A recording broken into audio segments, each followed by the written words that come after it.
Yan mga idol, si Kabayan. Siya yung mga nagpipainting niyan. Yan, nakita ninyo, akala ninyo ordinaryong sticker lang, pero pin talaga yan.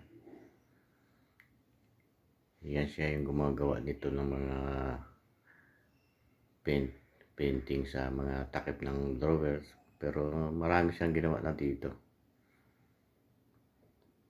Baka gusto niyo magpa-paint at kontakin lang ninyo siya sa kanyang Facebook page din, meron siya. Pakipalo na lang po ninyo siya. Anong pangalan mo? Jonel Burican po. Jonel Burgan? Burican. Yan si Bunil Burican. Jonel po. Jonel Burican. Yan. Ipakipalo